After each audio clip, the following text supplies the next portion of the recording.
Bien-aimés dans le Seigneur, shalom. Notre thème de ce matin, le juste grandira comme un palmier. Le juste grandira comme un palmier.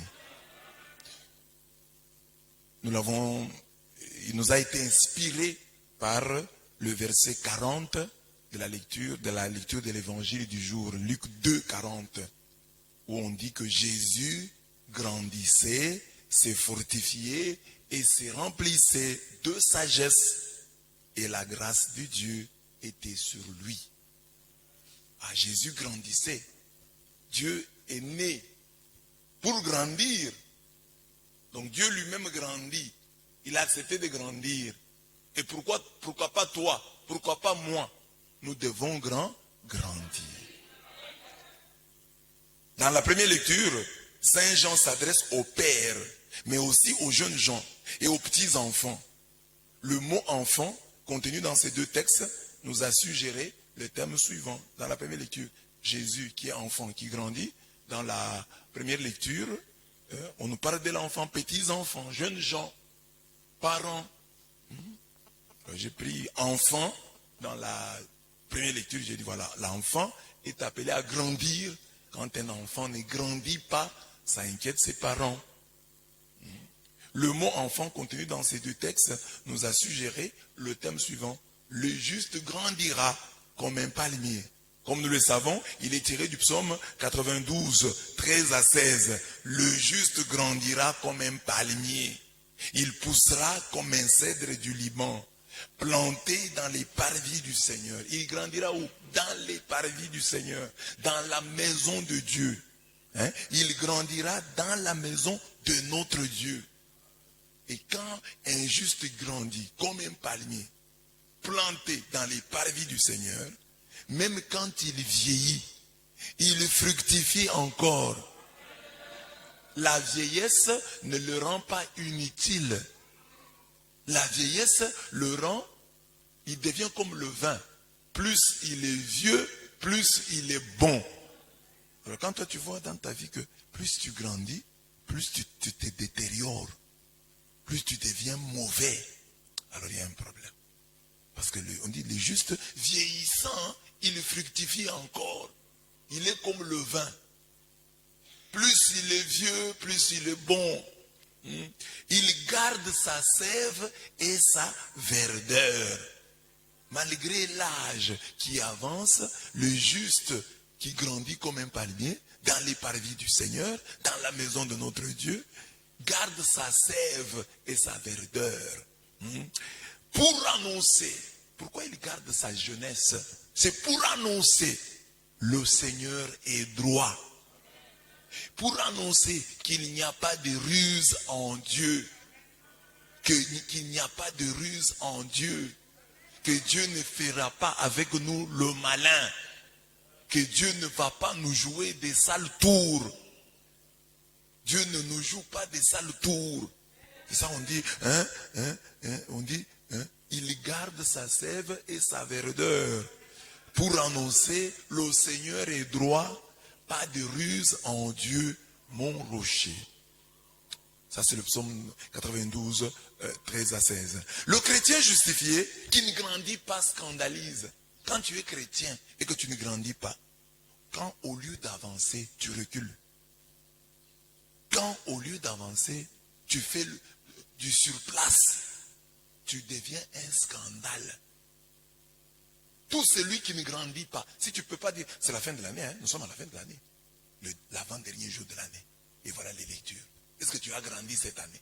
Est-ce que tu peux dire cette année, ah j'ai fait un pas dans mon alliance avec Dieu, dans ma perception du christianisme, j'ai fait un pas, j'ai grandi. L'année est passée, mais moi j'ai grandi. J'ai profité de cette année pour grandir. Je ne suis plus le même, je ne suis plus la même. Je suis devenu un autre homme. Je suis un homme transformé. Alors dit, quand tu ne grandis pas, tu scandalises. C'est ce que dit Hébreux 5, 12 à 13. Texte que nous avons lu, et même cette semaine encore. Alors qu'avec le temps, vous devriez être devenus des maîtres. Avec le temps. le temps que vous êtes passé dans le christianisme, le temps que vous êtes passé à la paroisse, le temps que vous êtes passé écoutant la parole de Dieu, la prêchant, vous deviez être devenus des maîtres. Mais vous avez de nouveaux besoins qu'on vous enseigne les premiers rudiments des oracles de Dieu. C'est comme quelqu'un qui est à l'université et on doit lui apprendre à écrire I. Nous écrivons I. Nous écrivons I. À l'université, non. À l'université, le professeur parle, tu prends note. L'université, il n'y a plus de nous écrivons I. Nous écrivons I.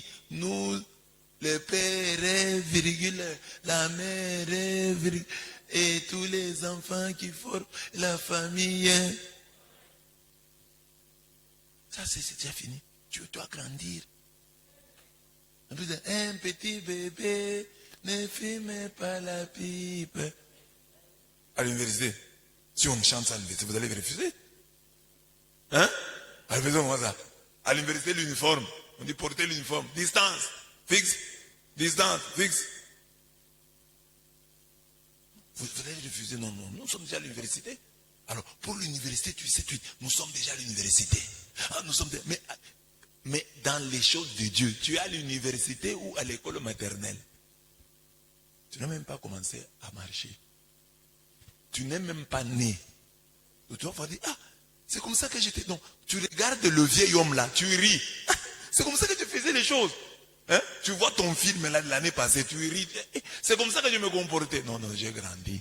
Je ne peux plus faire ça. Ça, je ne peux plus faire. Ça, je ne peux plus dire. J'ai grandi dans la foi. Voilà les choses qui me faisaient pleurer. Je ne peux plus pleurer. Nous tous ici, quand nous étions petits, il y a des choses dont nous avions peur. Mais nous avons maintenant grandi. J'avais peur de ceci, j'avais peur de cela. Maintenant, je n'en ai plus peur. Donc, j'ai grandi. Il y a des enfants ici, les parents faisaient quoi? Tu es bébé, quand tu ne savais pas encore marcher. Hein? Tu marchais à quatre pattes là. Qu'est-ce que les parents faisaient? Ils savaient que bon, si l'enfant traverse là-bas, il peut aller se casser. Les parents pouvaient mettre une poupée qui faisait peur. Alors quand tu arrives, tu vois la poupée, tu rentres. Après un moment, tu as vu, ah, tu étais tout petit là. Tu as vu, non, les parents me trompent. Tu as d'abord essayé de toucher la poupée là, elle ne t'a rien fait. Tu as touché encore là, allez, tu vois comment ça passe. Tu grandis. Donc dans la vie, tu as grandi. Il y avait des moments où pour te laver, il fallait te frapper. Maintenant, tu te laves seul. Mais tu pensais même que les parents te faisaient souffrir en te disant de te laver. Surtout un matin comme celui-ci. Moi, par exemple, je vous dis ici que je croyais que l'école a été créée, c'est une invention des parents pour qu'ils restent manger des choses alors que nous sommes. C'est comme ça que j'ai pensé. Maintenant, chaque fois que nous, on partait à l'école, ils restaient manger. Alors moi, je me disais, non, non, ça, ils nous envoient à l'école pour rester manger. Dans les choses de Dieu, tu as grandi. Je dis, ah, j'avais des idées, hein? Je me faisais des idées. J'ai grandi. J'ai grandi. C'est ça. Quand tu ne grandis pas, tu scandalises. Qu'à ton âge, tu as tel comportement. Qu'à ton âge, tu fais telle réflexion. Qu'à ton âge, tu es encore à ce niveau-là. Vous avez encore besoin qu'on vous enseigne les premiers rudiments de l'oracle de Dieu. Et vous en êtes venu à avoir besoin de lait. Hein? Non pas de nourriture solide. Effectivement, quiconque en est encore au lait ne peut goûter la doctrine de justice, car c'est un tout petit enfant. C'est un tout petit enfant. Mais dans les choses de Dieu, comme je vous disais cette semaine, je disais dans les choses de Dieu, pourquoi Dieu s'est incarné, c'est aussi pour nous dire que grandir en Dieu, hein, c'est rester enfant. Hein, c'est curieux. Hein? Garder le cœur d'enfant. Enfant, pour ce qui est dit Paul, la malice. Hein, pour ce qui est de mauvaises choses, rester un enfant. Pour ce qui est de l'orgueil, rester un enfant. Ne rien connaître de l'orgueil. Pour ce qui est du vol, rester un enfant. Mais pour les bonnes choses, grandir. Grandir en prière. Grandir en justice. Grandir en sainteté. Mais en ce qui concerne la malice, ce qui est mauvais, demeurer un enfant. Ne pas savoir voler, ne pas savoir mentir. Comme Nathanaël, voici un véritable juif qui ne sait pas mentir. Donc le cœur d'enfant, c'est par rapport au mal. Être incapable de mentir, être incapable de tricher, être incapable d'être animé de mauvaise foi, être incapable d'avoir un mauvais cœur. Regardez par exemple les enfants, ils nous touchent. J'ai vu l'autre femme, maman Gisèle, docteur Gisèle, alors avec sa fille. Moi, je lui ai donné des biscuits. Alors, maintenant, maman demande, on donne à qui? C'est l'enfant qui dit. Péniel montre à qui donner. On donne à qui? On donne à qui? Donc, elle donne, elle est généreuse. On lui a donné et elle donne à tout le monde. Là. Donnez aussi à celui-ci. Donnez à celui-là. Ça fait du bien. C'est ça, être enfant. Mais quand on voit un enfant qui ne sait pas partager, ça scandalise. Alors les parents font l'exercice. Bébé, donne à papa. Donne. Ah, tu es un bon enfant. C'est normal. Ça, l'attitude normale d'un enfant. Mais un enfant qui ne veut pas donner, c'est une attitude anormale. Un enfant doit donner. Amen.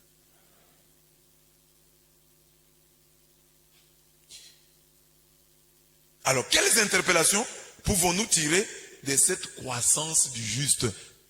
Le juste qui doit grandir comme un palmier. Quelles sont les leçons? Quelles sont les interpellations? Premier point, grandir comme Anne. Hier, on nous a présenté une figure masculine. Quand on est allé au temple, on a rencontré Siméon, qui attendait la venue du Messie. Siméon, un papa, un vieillard. Mais on nous présente aussi une dame, une vieille dame nommée Anne. Pas Anne, la mère de sa mère, ça, nous sommes dans le Nouveau Testament. Une autre Anne, fille de Phanuel. On dit qu'elle était prophétesse. Et cette femme, qu'est-ce qu'elle fait? Elle attendait aussi la venue du Messie.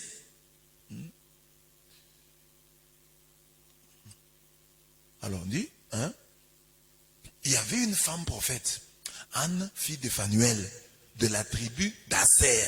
Elle était très avancée en âge.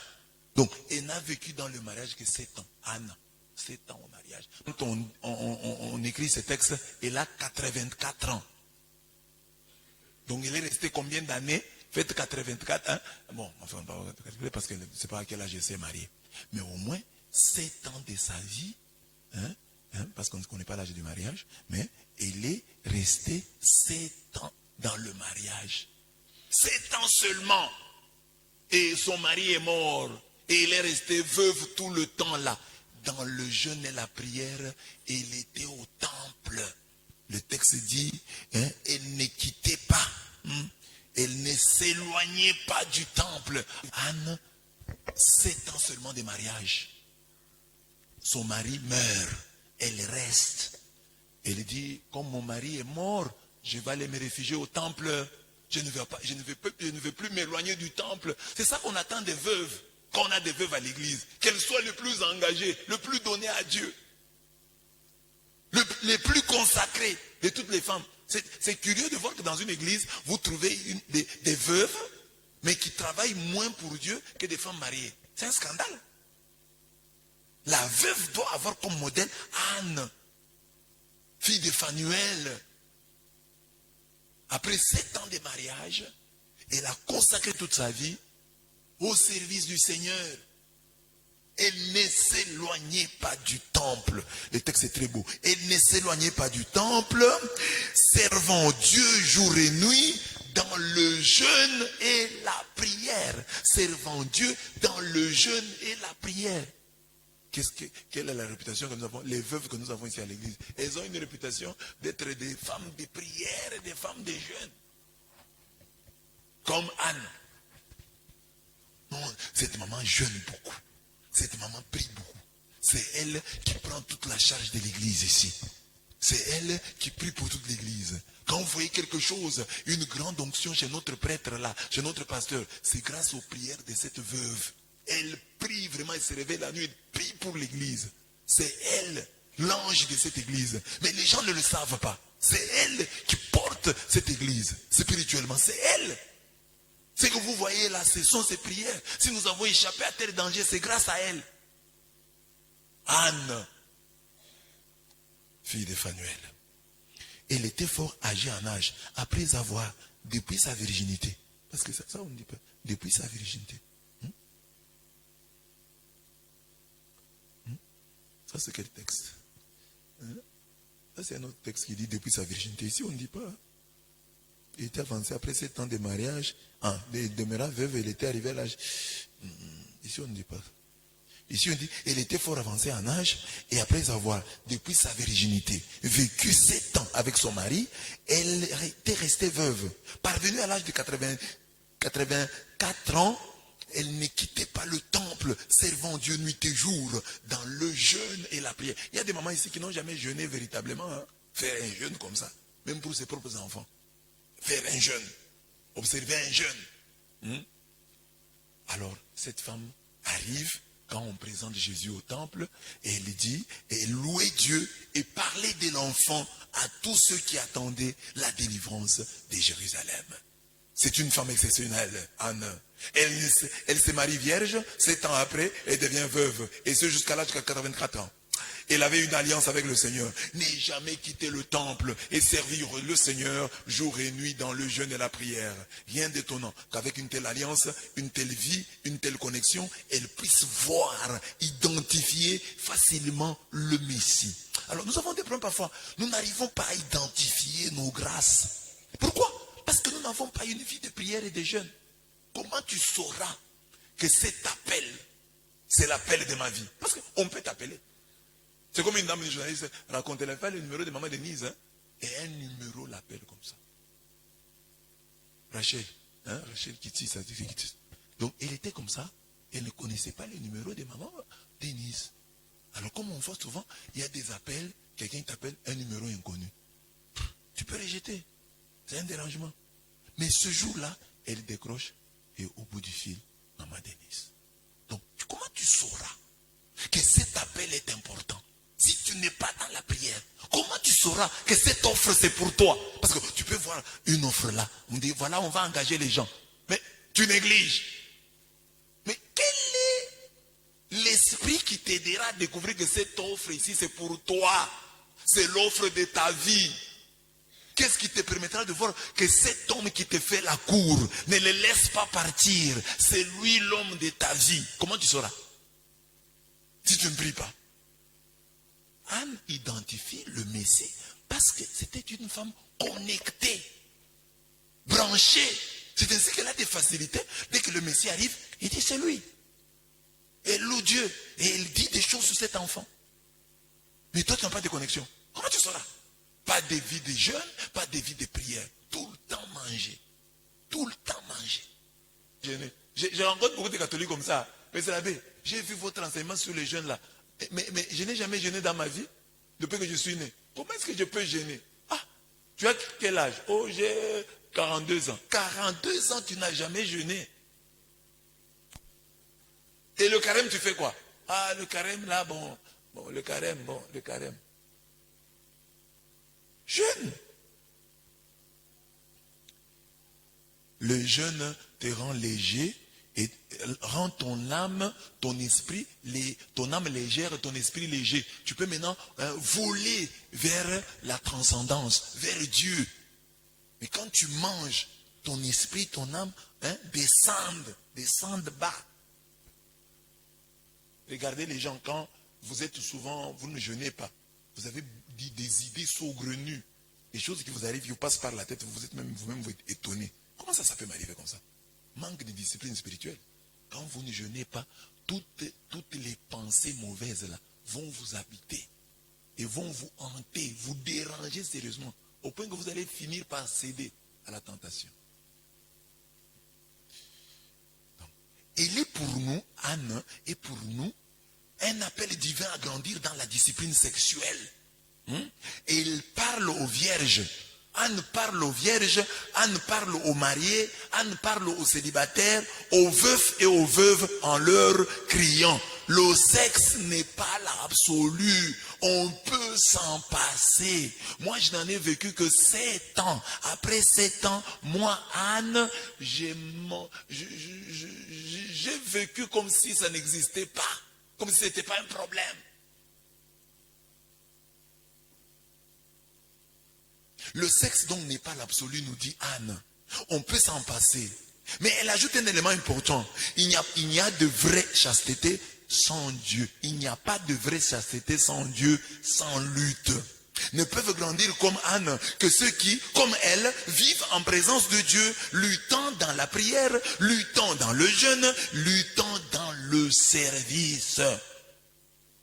Tu peux seulement focaliser ton attention sur la prière et le jeûne et oublier les services. Elle servait Dieu jour et nuit dans le jeûne et la prière.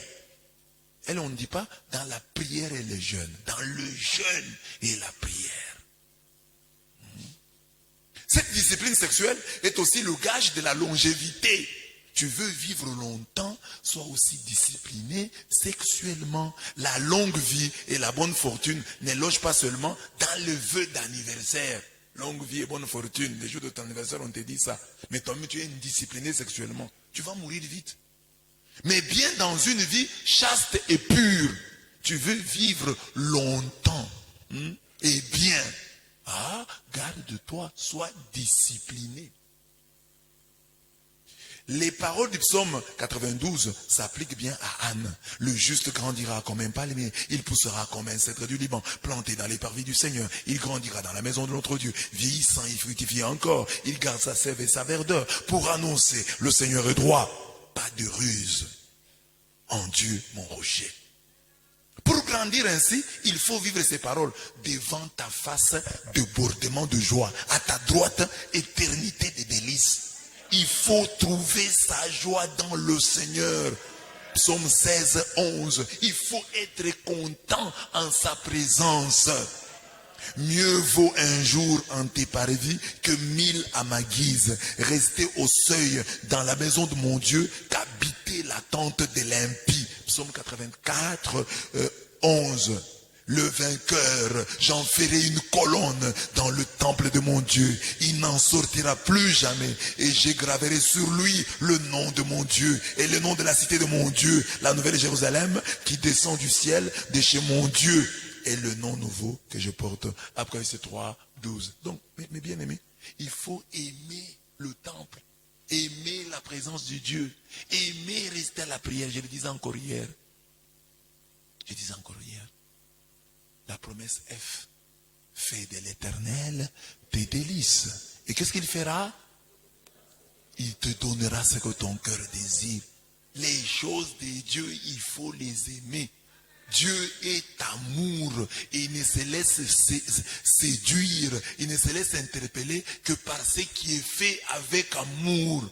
Les choses que tu fais forcées par honte ou par respect humain, ces choses-là n'ont aucune valeur au regard de Dieu.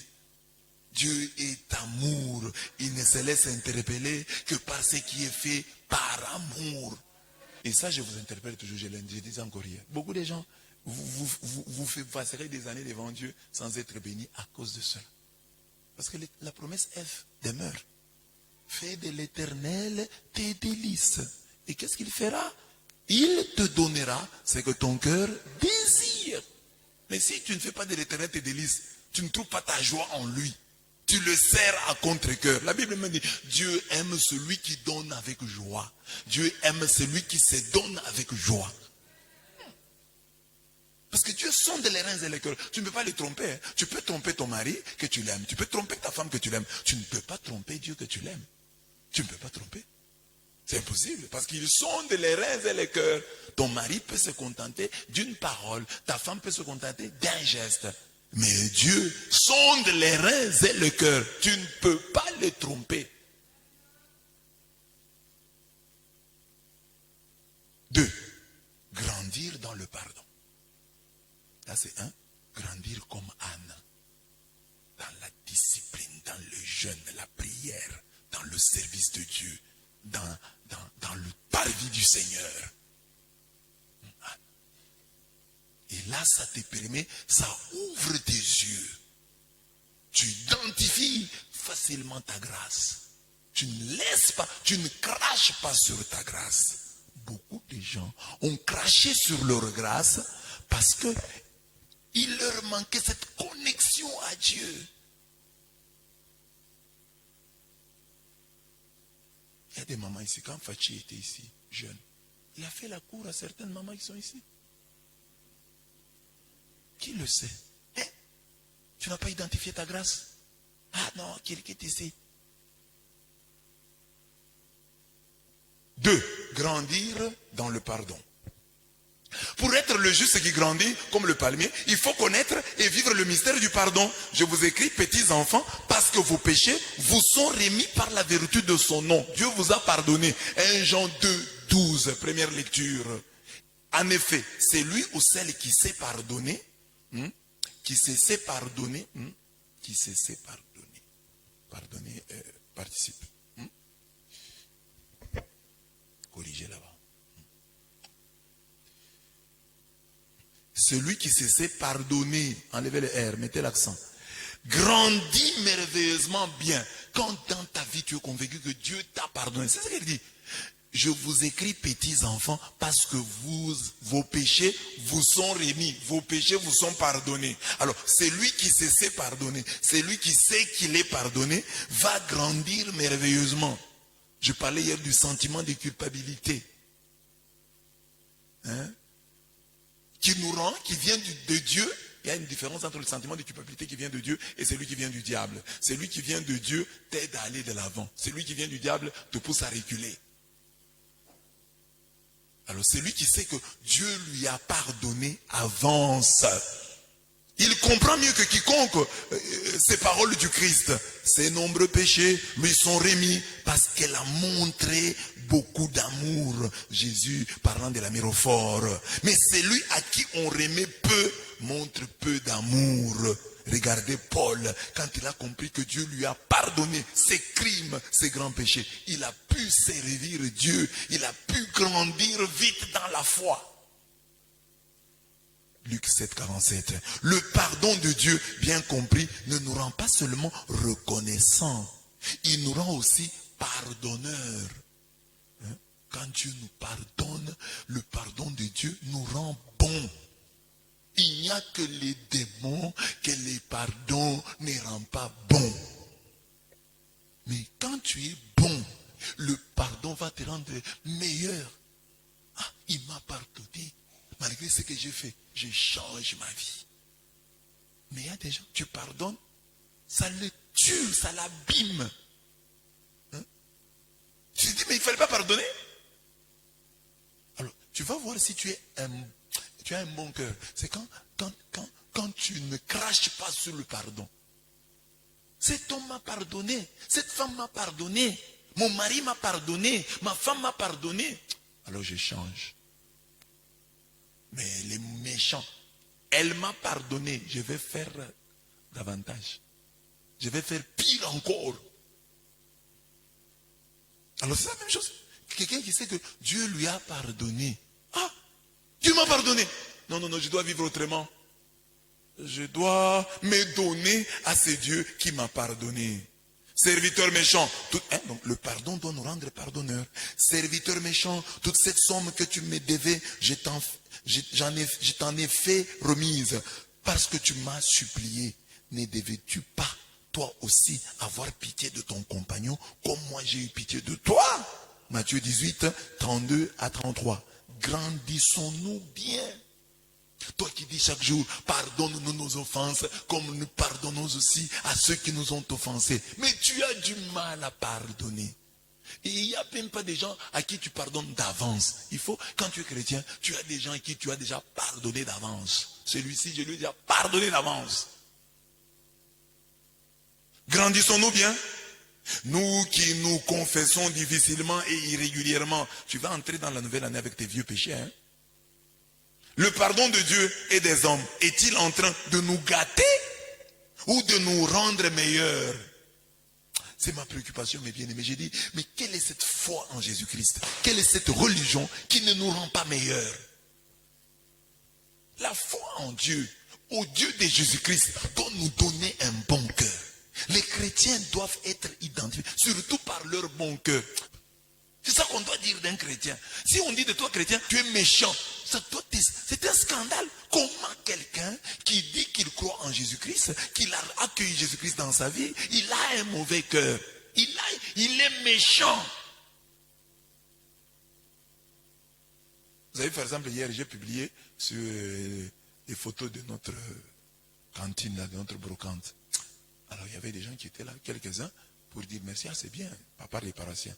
Les autres, c'était pour venir dire, dans la maison de Dieu, vous vendez des histoires, Jésus va vous chasser. On leur explique, non, c'est une salle polyvalente, hein. Nous, notre temple, non, du moment que vous priez là, ça devient la maison de Dieu. Que tu as consacré. Donc quand on prie au stade, le stade devient la maison de Dieu, parce qu'on a prié là. Mais c'est seulement méchant. Et les gens sont comme ça. Et beaucoup de gens pensent qu'être chrétien, c'est être là pour corriger les autres, voir les erreurs des autres. Ça ne va pas. Ça, c'est un homosexuel. Ça, c'est ça, être chrétien. Non. Demande-toi, est-ce que j'ai un bon cœur? Est-ce quand devant le bien, comment je me sens? Est-ce que devant le bien, je suis bien? Si devant le bien, tu es mal, tu n'es pas encore converti. Un homme converti se réjouit du bien. Devant le bien, il est bien. Mais si devant le bien, tu es mal, tu n'es pas encore converti. Tout bien, d'où qu'il vienne, tu dois être content. Ah tiens, c'est le bien. Ah bon, c'est bien. C'est le bien. C'est bien. Mais quand c'est le bien, ça t'énerve.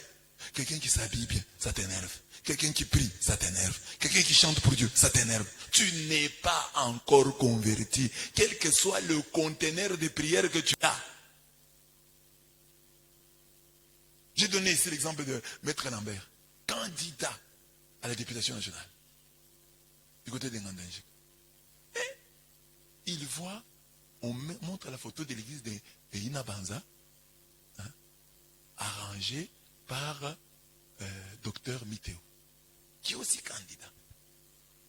Mais Maître Lambert oublie qu'il est politicien et il écrit aussi, ah ça c'est très bien, que Dieu bénisse docteur Mitéo pour cette œuvre. Alors les gens qui le voyaient, ils disent, il ne faut pas l'apprécier. Vous êtes des concurrents. Il ne faut pas apprécier. Toi tu es politicien. Non. Avant d'être politicien, je suis chrétien. Et le chrétien, tu vois, là, c'est sorti de lui, il n'a pas forcé, c'est venu comme ça. C'est ça un chrétien, tu ne forces même pas, tu te retrouves en train d'admirer. Parce que le bien est en toi, et le bien qui est en toi, dès qu'il voit le bien en dehors de toi, il s'en délecte, il s'en réjouit. Quel que soit le bien reste bien d'où qu'il vienne. Et là, j'ai dit maintenant, même sur la scène politique congolaise, quelqu'un qui est comme ça, c'est Mouzito.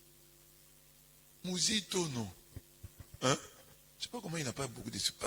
Parce que justement, les gens comme ça ne peuvent pas avoir de succès. Hein? Les gens aiment les gens qui injurient, hein? Qui attaquent, qui tirent. Hein? Mais Mouzito parle bien. Il dit non, là c'est bien fait. Là c'est bien fait, on aurait pu faire ça. Mouzito. Il fait de la politique autrement. Vous n'entendrez pas les écarts de langage. Comme Mouzito, non.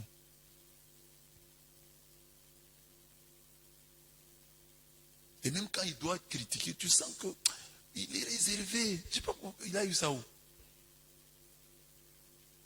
Hein? Je ne sais pas. Ça, on doit dire aux jeunes que si vous faites la politique, faites un peu la politique comme Mouzito. Poli, pondéré, réservé, c'est différent. Il peut avoir d'autres défauts, mais sur ce point-là, moi, je l'apprécie beaucoup. Mais les autres croient que la politique, c'est Banakin Balela, Obeti Tobeti. Et puis ça, il voulait vous dire, je vais tomber tangany.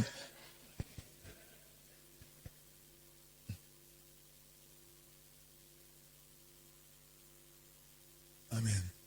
Mais c'est le discours que le Congolais aime. Vous voyez, même le président, il a dit, bon, c'est pas dans sa vie, il dit, bah, yuma, nyangalakat. Ça dit, non, voilà, les termes, nyangalakata, yuma, bendre. Ah, les gens aiment ça.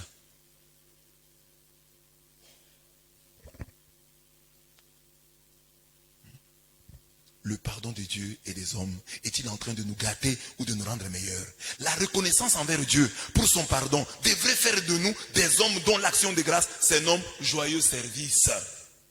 Des hommes dont l'action de grâce signifie aussi miséricorde, générosité, compréhension. Celui qui connaît la valeur du pardon change de comportement. Ça c'est pour moi le cœur de l'enseignement.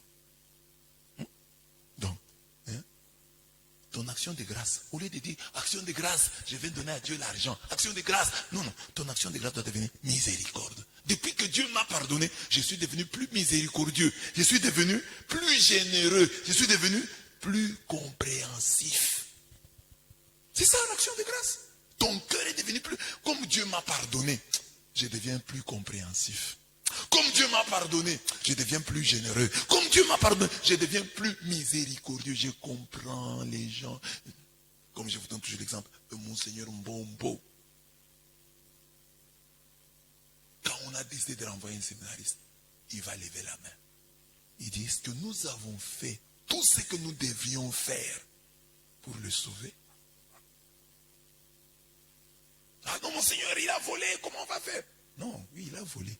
Mais de notre côté, avons-nous fait tout ce que nous devrions faire pour l'aider à changer? Ah, Monseigneur, ça c'est pas le moment, il a déjà volé, qu'on les chasse. Au moins, il a donné son avis. Qu'on pouvait encore être patient, qu'on pouvait encore un peu patienter. C'est comme même ici à l'église. Il y a des gens qui ont des erreurs. D'après certains, il faut les chasser. Il faut les renvoyer. Et si on commençait à renvoyer tout le monde, même moi-même, j'allais me renvoyer. Donc, c'est parce qu'on est patient. Bon, il a commis une erreur, on considère son passé, on considère ses bonnes œuvres, on dit, bon, peut-être il va changer, on laisse. C'est comme ça qu'on vit. Mais si on est rigoureux, il a fait sa part, il a fait sa part. On va terminer tous les chrétiens. On va les exterminer.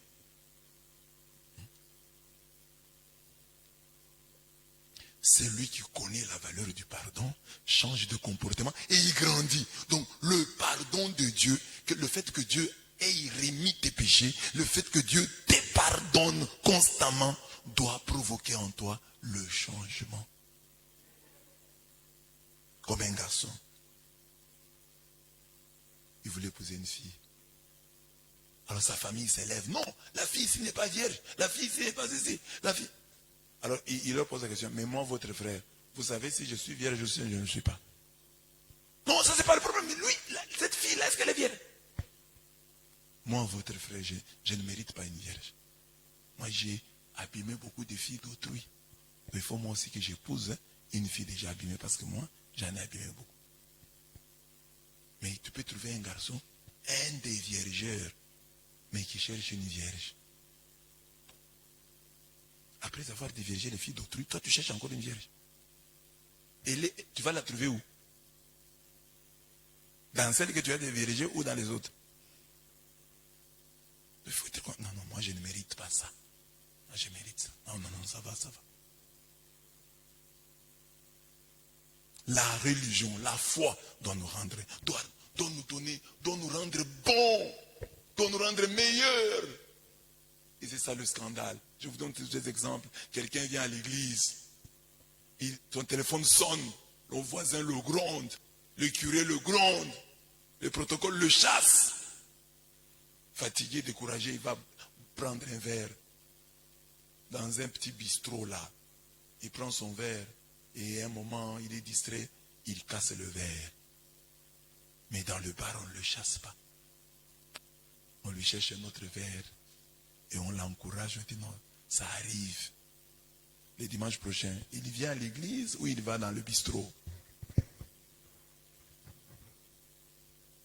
Vous savez, dans l'église, il y a des gens méchants. Très méchants.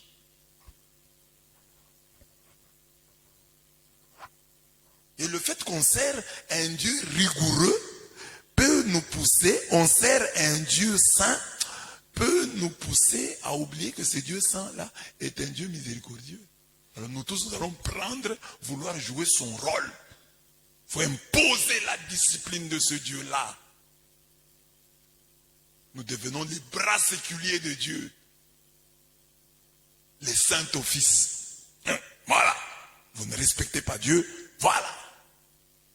On doit avoir un bon cœur.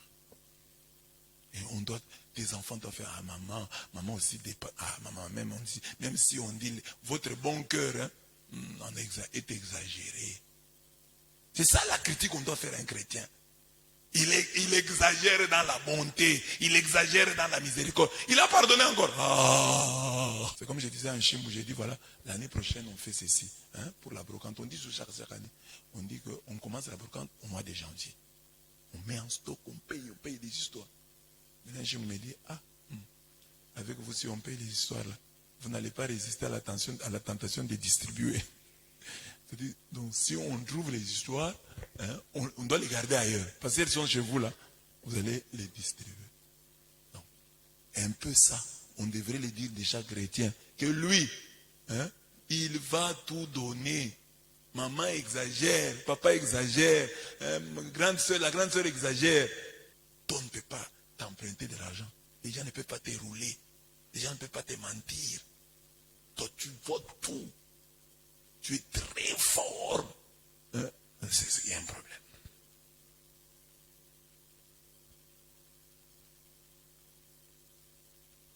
Que la foi te donne un bon cœur. Donc quand tu es ici, là, quand les autres se marient, tu es content. Un autre se marie, tu es content. Les autres retrouvent, comme on disait là hier, les autres achètent la poule là, ou le coq. Vous êtes content?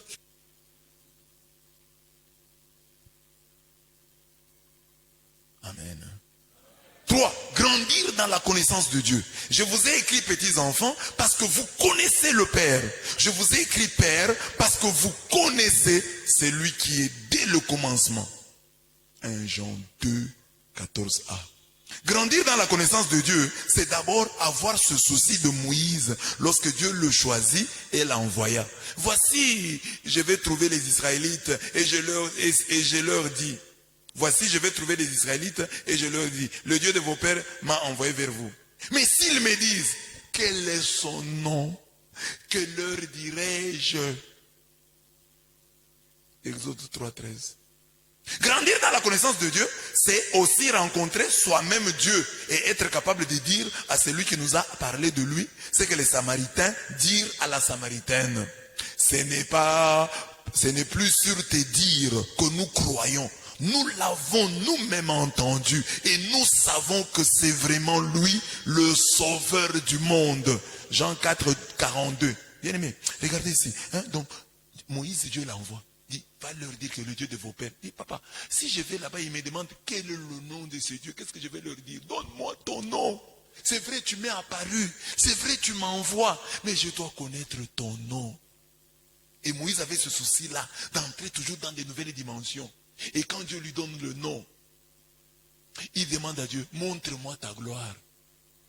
Et Dieu dit, non, je ne peux pas te montrer ma face. Je peux juste te montrer mon dos.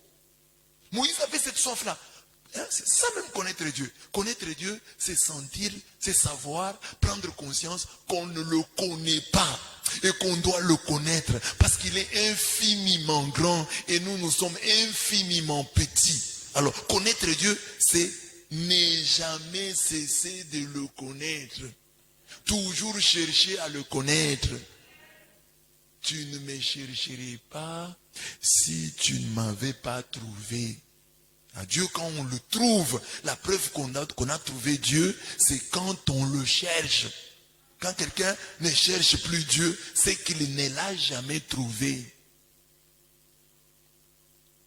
Grandir dans la connaissance de Dieu, c'est aussi rencontrer soi-même Dieu et être capable de dire à celui qui... Donc, la Samaritaine, elle leur a dit, j'ai trouvé quelqu'un, il m'a dit la vérité. Les gens sont venus et ils ont entendu eux-mêmes Jésus. Il dit, non, maman, Ce n'est plus seulement sur tes dires que nous croyons en lui, mais nous-mêmes nous l'avons entendu et nous pouvons attester qu'il est le sauveur du monde. Il faut à un certain moment dire ça à nos parents. Maman, vous nous avez amenés à l'église. Mais vous savez, vous nous avez prêché Jésus-Christ. Mais maintenant là, le Jésus-Christ dont nous vous parlons, c'est pas seulement le Jésus-Christ dont vous nous avez parlé, mais c'est le Jésus-Christ que j'ai rencontré dans mon jeûne, dans ma prière, dans le service, dans ma méditation. Je l'ai vraiment rencontré. Le Jésus que vous nous avez prêché est réel. J'en ai l'expérience. Mais si toutes les années tu restes toujours au Jésus que t'ont prêché tes parents, au Jésus que t'a prêché ton pasteur, tu ne grandis pas. Et je vous ai dit au début de cet enseignement que ne pas grandir, c'est scandaliser. Si tu ne grandis pas, tu nous scandalises. Il faut que tu grandisses. Il faut que tu grandisses dans la foi. Alors, grandir dans la connaissance de Dieu, c'est faire l'expérience de Job, qui à la fin de son livre, après avoir traversé tant d'épreuves, dit au Seigneur, je ne te connaissais que par oui dire, mais maintenant mes yeux t'ont vu. Job, un homme juste, un homme saint, il ne connaissait pas Dieu. Oui, il ne connaissait pas. Tant que tu n'es pas encore passé par la souffrance, tu ne connais pas Dieu. Il faut passer par la souffrance et continuer à l'aimer. Passer par la souffrance et dire, je sais que mon Rédempteur est vivant, qu'il s'élèvera le dernier. Alors, Job, c'est à la fin. Job 42, verset 5, la fin du livre, le dernier chapitre, qui lui dit, je ne te connaissais que par oui dire. Mais c'était un homme saint. Parce que les gens croient, connaître Dieu, c'est être saint. Connaître Dieu, c'est être juste. Connaître Dieu, c'est être irréprochable. Job était tout cela. Mais il dit maintenant là, au dernier chapitre du livre, 42, au verset 5e, c'est là qu'il dit, je ne te connaissais que par oui dire. Mais c'est maintenant, après avoir traversé ce moment d'épreuve, après avoir connu tous ces malheurs, que je te connais vraiment. Ah bon? Toi tu dis, je connais Dieu. Tu as déjà perdu quoi? Tu as déjà eu quel coup dans la vie? Il y a des gens ici qui n'ont jamais vu leurs parents mourir. Son père est vivant, sa mère est vivante, tous ses enfants sont vivants, sa femme est vivante, son mari est vivant. Et tu dis, je crois en Dieu. C'est facile de dire ça. Et les jours où, comme tu es venu à l'église comme ça, tu as prié, nous avons chassé l'esprit de mort, tu rentres seulement à la maison. Papa qui était là, il a fait seulement, il est mort. Moi, j'ai prié pour les contre l'esprit de mort. Comment mon père peut mourir? On t'a dit que comme tu pries là, ton père ne mourra pas. Si Dieu décide que ton papa meurt, il mourra. Dieu est souverain. Il écoute bien sûr nos prières. Mais quand il a décidé, il les réalise. Alors je vais être fort. Je ne te connaissais que par oui dire. Mais maintenant mes yeux t'ont vu. Job. Mais pour grandir dans la connaissance de Dieu, il faut se convaincre d'une chose. Nous ne connaissons que partiellement. Nous connaîtrons au ciel. C'est ce que dit Paul en 1 Corinthiens 13, 9 à 12. Il dit, nous connaissons en partie et nous prophétisons en partie. Et ça, l'erreur des prophètes, de penser qu'on prophétise intégralement. Non. Nos prophéties sont partielles. Nos connaissances sont partielles. Nous nous voyons Dieu, pour revenir à l'exemple de Moïse, nous ne voyons Dieu que du dos. C'est ainsi que toutes nos théologies doivent être relatives. On ne peut pas tuer l'autre pour sa théologie, pour sa compréhension de Dieu. Parce que de Dieu, nous n'avons que le dos. Nous ne connaissons Dieu que du dos. Alors nous devons être réservés. Je le connais, mais du dos. C'est au ciel que je le connaîtrai. C'est ce que dit le texte. Mais quand ce qui est parfait sera venu, ce qui est partiel disparaîtra. Lorsque j'étais enfant, j'ai parlé comme un enfant, j'ai pensé comme un enfant, j'ai raisonné comme un enfant. Lorsque je suis devenu homme, j'ai fait disparaître ce qui était de l'enfant. Aujourd'hui, nous voyons au moyen des miroirs, d'une manière obscure, mais alors, nous verrons face à face. Aujourd'hui, je connais en partie, mais alors, je connaîtrai comme j'ai été connu au ciel. Et même au ciel, c'est déjà un problème. Parce qu'on dit que Dieu habite une lumière inaccessible. Que nul n'a jamais vu, que nul ne verra. Donc, même au ciel, Dieu sera toujours infiniment grand et nous demeurerons infiniment petits. Même au ciel, nous n'allons pas le cerner. Mais c'est vrai, notre connaissance de lui grandira. Mais elle ne sera pas parfaite. Parce que Dieu habite une lumière inaccessible que nul n'a jamais vue et que nul ne peut voir. L'homme étant infiniment petit ne pourra jamais connaître parfaitement Dieu, l'infiniment grand. Et ce, même au ciel, Dieu restera toujours le Seigneur des Seigneurs, qui seul possède l'immortalité, qui habite une lumière inaccessible que nul homme n'a vu ni ne peut voir, à qui appartiennent l'honneur et la puissance éternelle. Amen. 1 Timothée 6, 15 à 16. Grandir dans la connaissance de Dieu, c'est fondamentalement prendre conscience de cette situation. Que je ne peux pas connaître Dieu. Que je ne connaîtrai pas parfaitement Dieu. Dieu me donnera la connaissance dont j'ai besoin pour être sauvé. Mais connaître Dieu en lui-même, si j'ai du mal à connaître ma langue, ma propre langue, le français, nous l'apprenons depuis des années et nous n'arrivons toujours pas à bien parler. Amen. Et parfois, nous pouvons l'énumérer division et penser que nous parlons bien. Allez en France, vous allez ouvrir la bouche, vous parlez, et les Français demandent, pardon? Moi, je suis allé en France, et j'ai parlé comme ça, les Français ne comprenaient pas. Ils disaient, pardon? Donc, j'ai prononcé mal certains mots. Alors, les Français n'arrivaient pas à comment? Pardon?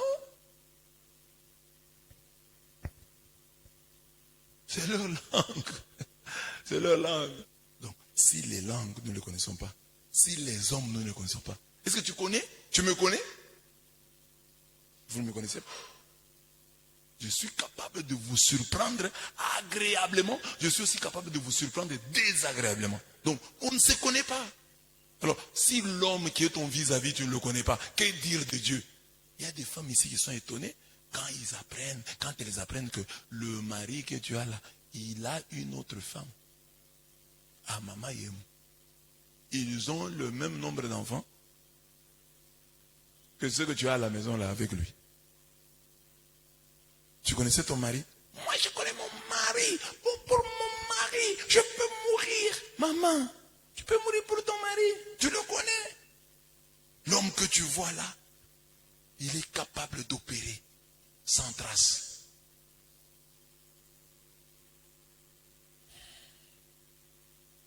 Grand 4, grandir dans la parole contre Satan. Je vous ai écrit, jeunes gens, parce que vous êtes forts, que la parole de Dieu demeure en vous et que vous avez vaincu le mauvais. 1 Jean 2, 14, 16.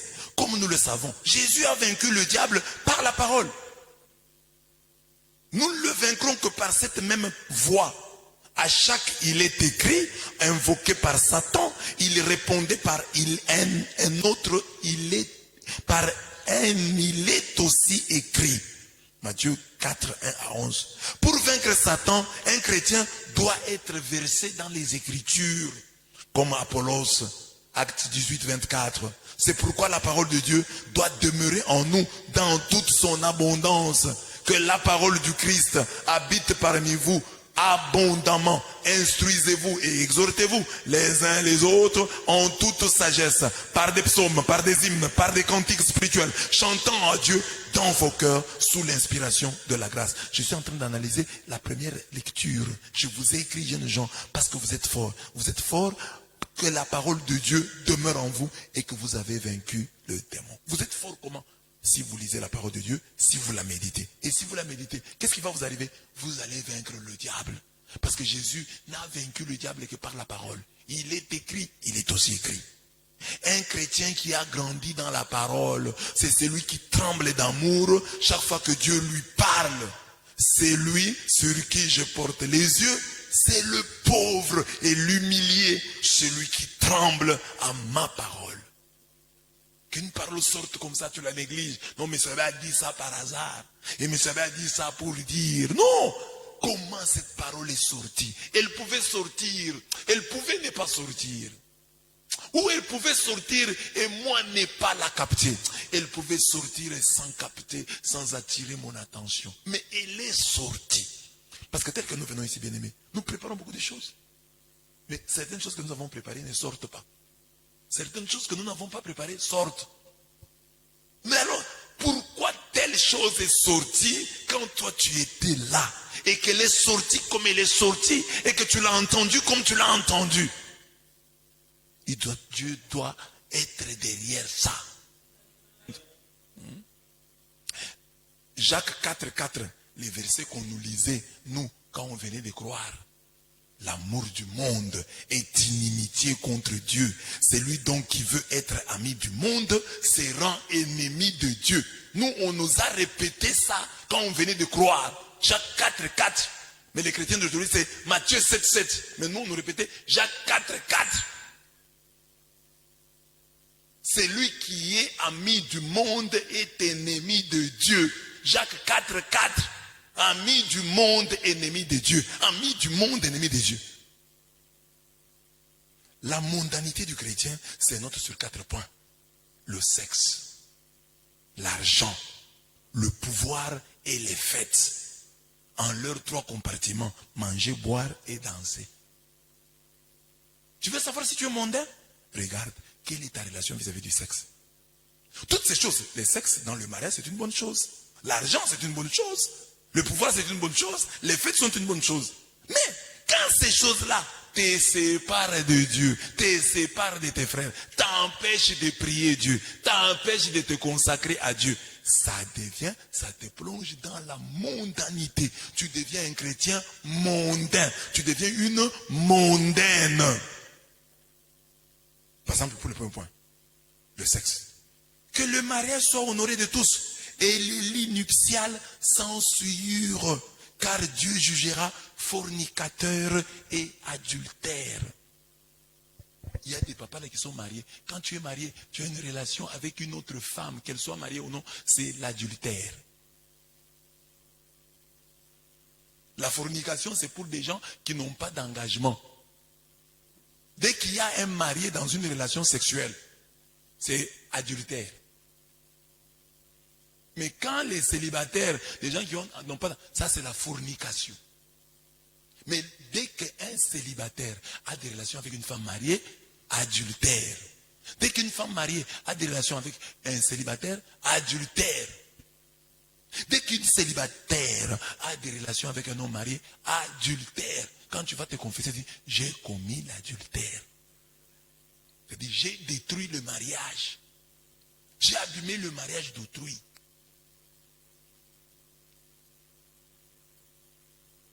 Alors maintenant, l'adultère d'aujourd'hui et la fornication d'aujourd'hui, ce sont les papas. Il y a des papas ici.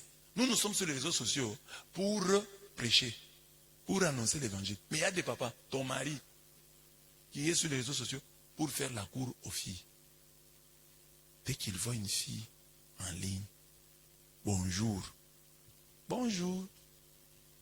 C'est moi tel. Ok. Est-ce qu'on peut se voir? Papa. Maintenant, et puis tu continues. Je t'aime. Mais la fille a des messages. Elle peut les montrer à ta femme. C'est comme hier là. J'étais content. Maman Francine a oublié son téléphone chez moi. Et je vois Delphin qui appelle parce que j'ai compris que c'est son téléphone. Mais comme ça sonnait, j'ai regardé. J'ai vu que son téléphone n'a même pas de code. Elle n'a rien à cacher.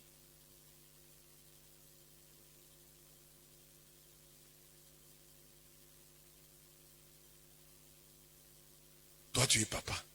Tu peux laisser ton téléphone.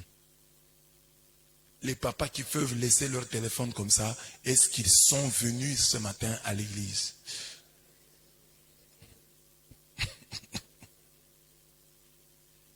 Et elle a dormi en paix. Elle a dormi en paix. Mais si c'était un papa qui avait laissé son téléphone chez moi, 24 heures. Alléluia. Amen, amen. Donc les gens qui sont sur les réseaux sociaux, ce n'est pas... Et puis quand tu es sur les réseaux sociaux, tu commets les erreurs. Hein? Tu commets les erreurs. Ça reste. Oh, tu as envoyé un message, tu as envoyé une autre, tu as envoyé une autre, tu as envoyé même la photo, tu as envoyé ceci. Après, on peut montrer à ta femme, on peut montrer à ton curé. Alors imaginez les papas qui sont sérieux ici. Une fille vient me montrer, mais vous savez, regardez le papa là. Vous dites qu'il est sérieux. Regardez les messages qu'il m'a écrit. Je te montre, papa. J'ai reçu. Mais vous savez, on a piraté mon compte. J'avais oublié de vous dire.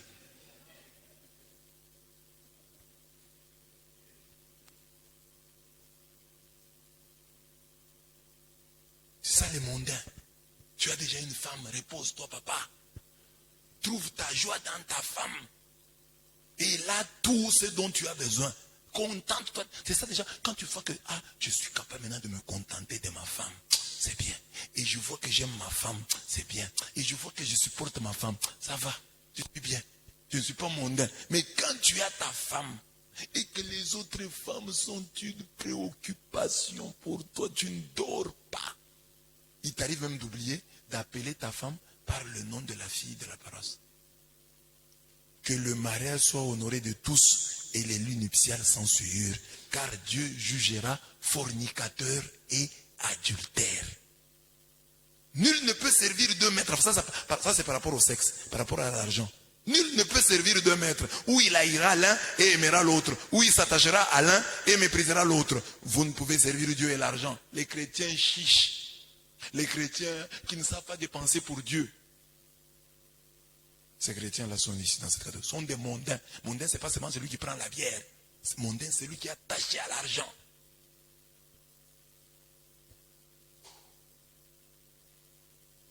Tu ne peux pas servir Dieu et l'argent. Alors, si tu as l'argent, mets-le au service de Dieu. Mets ton argent au service de Dieu. Que l'argent ne te sépare pas de Dieu. Et que ton argent soit mangé par beaucoup de gens. Que les gens mangent ton argent.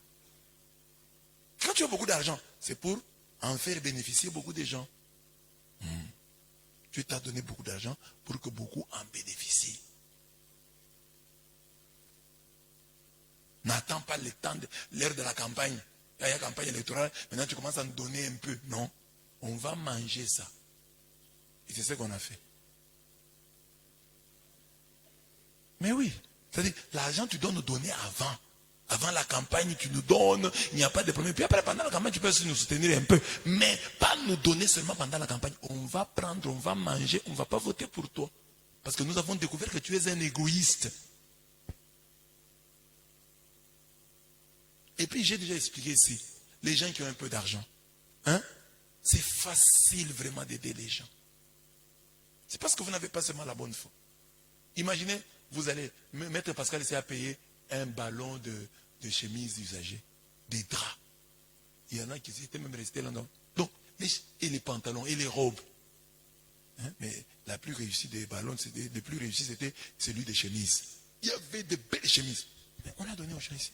Les gens les ont acheté, d'autres, les gens ont pris. C'était des belles chemises. Alors, si quelqu'un se concentre, un ballon peut coûter $200. Tu fais chaque mois, dans ton argent, là, tu sors $200. Tu distribues, ça va, les pantalons, les robes. Mais, au bout de 5 ans, tu fais la campagne déjà avant. Parce que tu as habillé les gens en dehors de toute campagne. Et ça ne t'a pas coûté cher. Mais quand tu veux le faire à la veille des élections, ça te demande beaucoup plus d'argent. Et pas seulement donner l'argent, s'asseoir avec les gens, causer avec eux, les écouter, s'intéresser à eux, les connaître. C'est une très bonne campagne. Les gens qui seront candidats en 2028, Dieu vous dit déjà maintenant, commencez. Tu trouves un peu, partage avec les gens, mange avec les gens.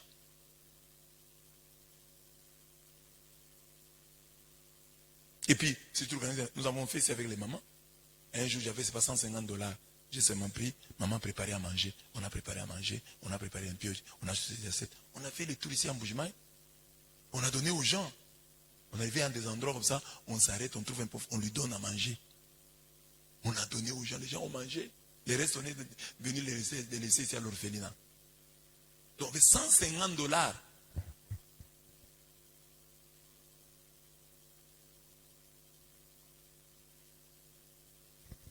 Ça, c'est pour l'argent.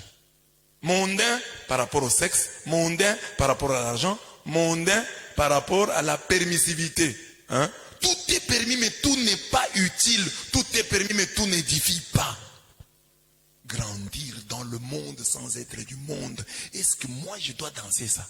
Est-ce que moi, je dois chanter ça? Est-ce que moi, je dois aller dans cette boîte de nuit? Est-ce que c'est vraiment important que j'aille là-bas?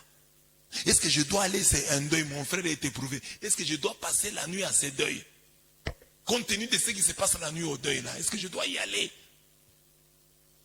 Et moi quand je suis au deuil, je réclame quoi? Je suis au deuil là, ah donnez-nous l'alcool. Et tu t'enivres. Et tu as la décision de t'enivrer. Et puis après tu commences à pleurer. C'est nous qui t'avons envoyé pour t'enivrer. Tu t'enivres ailleurs, tu viens pleurer devant nous. Tout est permis, mais tout n'édifie pas. Mondain, grandir ce point-là. Pourquoi je dois prendre la bière? Je résous, moi, quand je viens de grandir maintenant, je ne peux plus. Si je dois prendre, je prends chez moi une bière sous la surveillance de ma femme. Prenons-la. À deux. Ça s'arrête là. Elle prend aussi. À deux, nous prenons, je contrôle, et puis après, je dors chez moi, il n'y a pas de conséquences.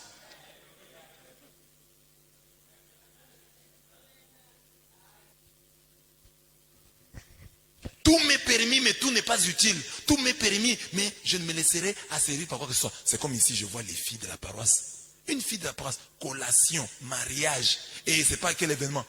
Quel maquillage, ma fille. Un maquillage qui te déforme. Tu deviens comme un monstre marin. Tu sais quoi? Tu ne t'acceptes pas. Tu dois faire un petit maquillage. Oui. Mais au make-up, on ne te reconnaît même plus. Et tu aimes ça. Tout est permis, mais tout n'est pas utile. Est-ce que tu dois faire ça? Plante, mèche. Tu vas chercher des mèches rouges. Mèche jaune. Plante orange. Oh, ça va, je vais harmoniser ça avec mes chaussures. Hey! Mèche blanche. Tu veux être vieille?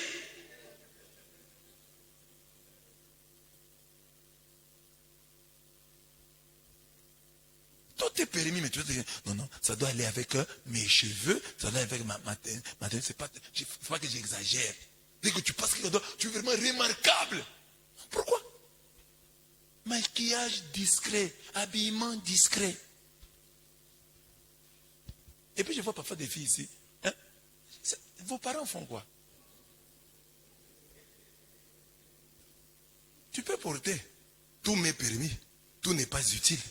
Tout m'est permis. Mais je ne me laisserai asservir par quoi que ce soit. Non, moi, il faut seulement que je porte ça. Pourquoi?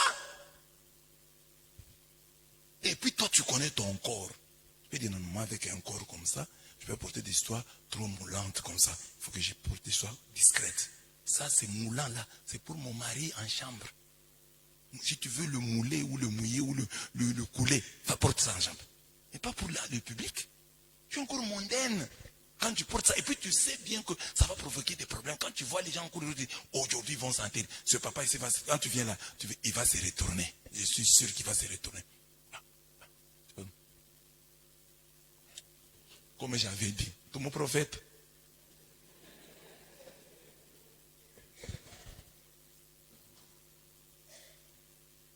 Jupe avec une fente exagérée. Tu sais que c'est une fente exagérée, mais tu portes. Et puis la fente, c'est de derrière, tu mets ça devant. Prenez garde toutefois que votre liberté ne devienne une pierre d'achoppement pour les faibles. Tu peux porter, mais fais attention, il y a les faibles. Ta liberté là devient une pierre d'achoppement. Tout est permis, tout n'est pas nécessaire. Est-ce que c'est nécessaire? Tu veux porter un polo? On a dit que tu portes ma ici, pourquoi? Toi tu es femme chrétienne. Tu veux montrer les seins là, pourquoi? Les seins là, c'est pour ton mari. Nous avons déjà des saints du jour. Nous avons saint, aujourd'hui c'est Saint Roger. Saint du jour. Ça nous suffit. Nous avons le Saint Sacrement, la Sainte Bible. Nous avons beaucoup de saints.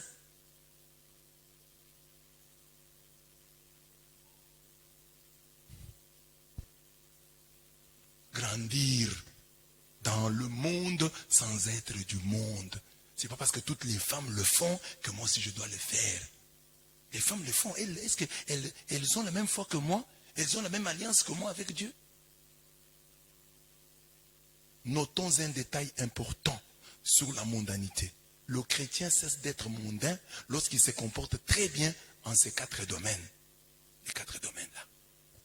Sexe, argent, pouvoir et fête. Quand tu vas à une fête, tu te toujours réservé. Pas que parce que tu as une fête, tu te lâches. Alors, j'ai reçu l'appel d'une femme sénégalaise, ancienne musulmane, épousée par un chrétien.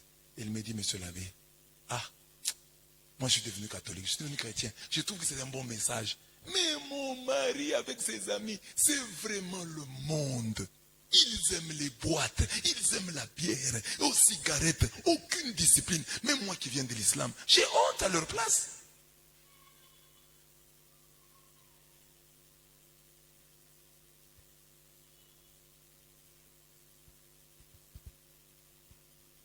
On cesse d'être mondain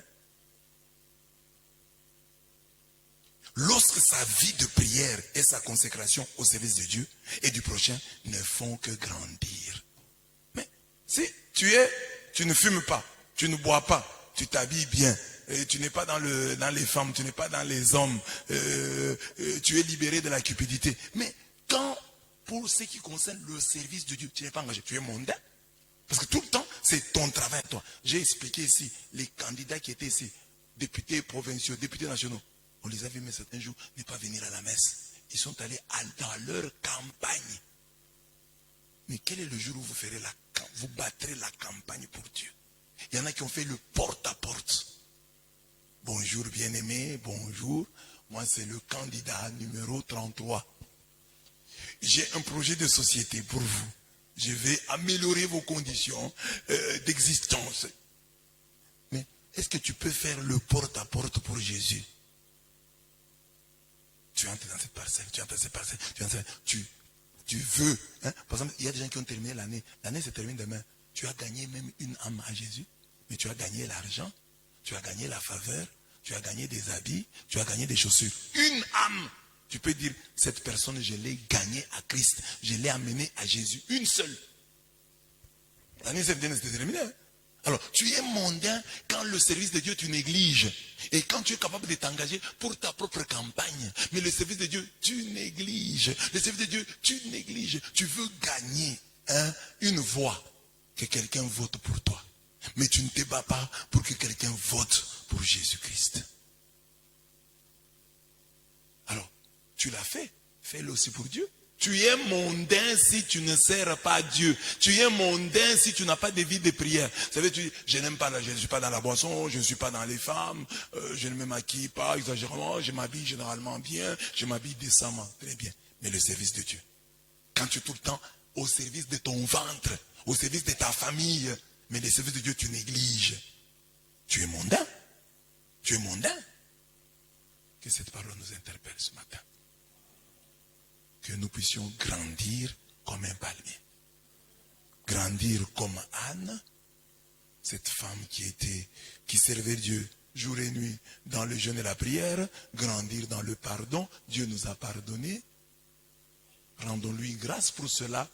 Et soyons aussi miséricordieux, généreux et compréhensifs. Grandir dans la connaissance de Dieu. Prenons conscience que Dieu, nous ne l'avons pas encore trouvé. Il faut le chercher encore. Grandissons dans la parole contre Satan. Connaissons la parole de Dieu. Prenons-la au sérieux. Découvrons-la et tremblons devant elle. Grandir dans le monde sans être du monde. Fuyons tout ce que le sexe, l'argent, le pouvoir et les fêtes ont de négatif. Tout est permis, mais tout n'est pas nécessaire. Mène une vie d'abnégation. Tu quittes, tu es dans le monde, mais tu n'es pas du monde. Que Dieu vous bénisse.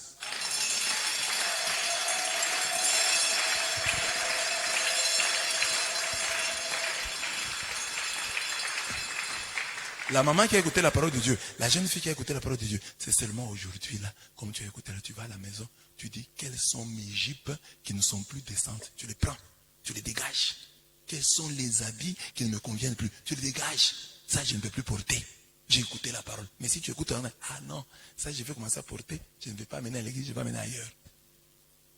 Le monde est toujours là.